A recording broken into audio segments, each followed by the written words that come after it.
ഈ പലപ്പോഴും പല കാര്യങ്ങളിലും തീരുമാനമെടുക്കേണ്ടത് അധികാരത്തിലുള്ളവരാണ്. അധികാരത്തിലുള്ളവർ അവരുടെ സൗകര്യങ്ങളിൽ കടന്നു പോകുമ്പോൾ സാധാരണക്കാരൻ അനുഭവിക്കുന്ന പല വിഷയങ്ങളും അവരറിയില്ല. കാരണം എന്താണെന്ന് ചോദിച്ചാൽ അവർ പ്രൊട്ടക്റ്റഡ് ആണ് അതിൽ നിന്നൊക്കെ. ഇപ്പോൾ ഓരോ സംവിധാനങ്ങൾ ഉപയോഗിച്ചും ജനങ്ങളെ പല രീതിയിൽ കൈകാര്യം ചെയ്യുന്ന രീതി, അതിനൊരു ഉദാഹരണമാണ് ഈ ടോൾ പ്ലാസകൾ. ആ ടോൾ പ്ലാസകളിൽ അത് അവിടുത്തെ വരുമാനത്തിന് വേണ്ടിയാണ്, റോഡ് മെയിൻ്റനൻസിന് വേണ്ടിയാണ് എന്നൊക്കെ പറയുമ്പോഴും അത് വളരെ ലാഭകരമായ, അതായത് അത് പിടിക്കുന്നവർക്ക് ഗുണം കിട്ടുന്ന രീതിയിൽ വലിയ കുത്തകകളുടെ ഒരു വലിയ വിളനിലമാണ്. അവിടെ ന്യായമായുള്ള വരുമാനം കിട്ടുമെങ്കിലും നമ്മൾ സാധാരണ ഒരു കുളത്തിൽ നിന്ന് മീൻ പിടിച്ചാൽ വലിയ മീനൊക്കെ പിടിച്ചിട്ട് പരലും ഊപ്പയും ഒക്കെ അങ്ങ് വിട്ടുകളയും. എന്നാൽ ഇത്തരം ചില ഇടങ്ങളിൽ അവർ പരലിനെയും വിടൂല്ല, ഊപ്പയെയും വിടൂല്ല, അവർ വാരി പിടിച്ചു കളയും. കാരണം എന്ത് കിട്ടിയാലും അവർക്ക് മുഴുക്കില്ല. ഇത് സഹിക്കുന്നത് സാധാരണക്കാരനുമാണ്. അതിനൊരു ഉദാഹരണം ഒരു ടോൾ പ്ലാസയിലെ ദൃശ്യങ്ങൾ കാണിച്ചുകൊണ്ട് ഒരാൾ നടത്തുന്ന ഒരു വീഡിയോ അത് നിങ്ങളുടെ ശ്രദ്ധയിൽ ഒന്ന് പെടുത്തണമെന്ന് വിചാരിച്ചു. അതൊന്ന് കണ്ടു നോക്കും. നിങ്ങൾ പോലീസാണോ? ട്രാഫിക് പോലീസാണോ നിങ്ങൾ? പിന്നെ ഈ വേഷമായിട്ട് നിങ്ങൾ ഇവിടെ ഇവലെ പണിക്കാരല്ലേ നിങ്ങൾ? പിന്നെ ഇവലെ പണിക്കാരല്ലേ നിങ്ങൾ? ഇവലെ പണിക്കാരല്ലേ നിങ്ങൾ? പോലീസ്.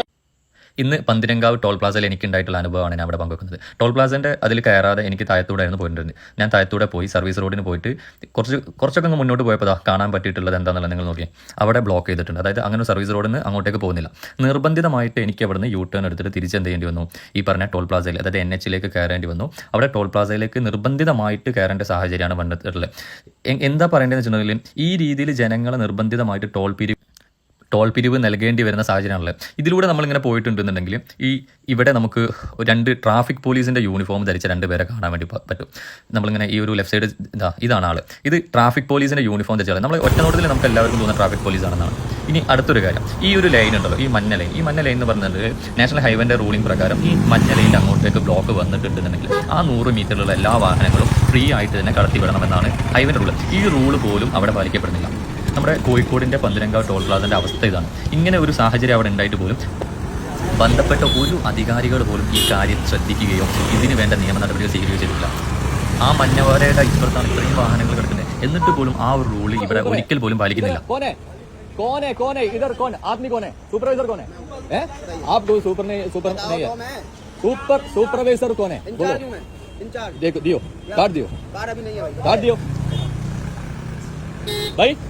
आप सुपरवाइजर है ना?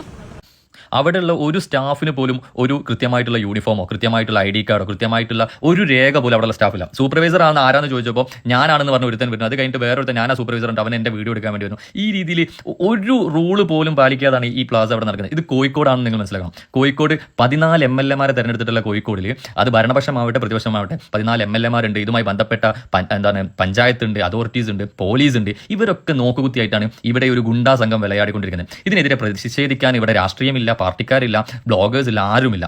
ഈ കാര്യങ്ങൾക്ക് വേണ്ടിയൊക്കെ പ്രതിഷേധിക്കുക എന്നുള്ളതല്ലേ നമ്മൾ മൂല്യം. നോക്കി എത്ര ഈ കാര്യം റൂൾ അവിടെ 100 മീറ്ററിൻ്റെ റൂൾ അവരോട് പറഞ്ഞിട്ട് അവരെ ഭാഗത്ത് നിന്ന് ഭയങ്കര മിസ്ബിഹേവ് ആണ് അവർ ചെയ്തിട്ടുള്ളത്. പറയുമ്പോൾ അവിടെ പോലീസുകാരുണ്ട്. ഈ വെള്ള കുപ്പായിട്ട് വരുന്ന ആളൊന്നും പോലീസല്ല, അതിൻ്റെ ബാക്കിലുള്ള ആൾ പോലീസാണ്. പോലീസുകാരനോട് കാരണപ്പോൾ മൂപ്പർക്ക് കാര്യം മനസ്സിലായി. പക്ഷേ മൂപ്പർക്ക് പോലും അവിടെ ഒന്നും ചെയ്യാൻ വേണ്ടി പറ്റുന്നില്ല. മൂപ്പരോട് പറഞ്ഞു 100 മീറ്ററിൻ്റെ അപ്പുറത്താന്ന് പറഞ്ഞാൽ മൂപ്പർ റൂൾ അതാന്ന് മൂപ്പർക്ക് അറിയാം. മൂപ്പർ അവരോട് പറഞ്ഞു ഓപ്പൺ ചെയ്യാമെന്ന് പറഞ്ഞിട്ട് പോലും ആ പോലീസുകാരന് പോലും എന്ത് ചെയ്യാൻ വേണ്ടി പറ്റില്ല, അവിടെ നിയമം നടപ്പിലാക്കാൻ വേണ്ടി പറ്റില്ല. എന്തിനാണ് പിന്നെ ഇങ്ങനെ ഒരു അതോറിറ്റി നമ്മുടെ കീഴിൽ? ഇതാണ് കഥ.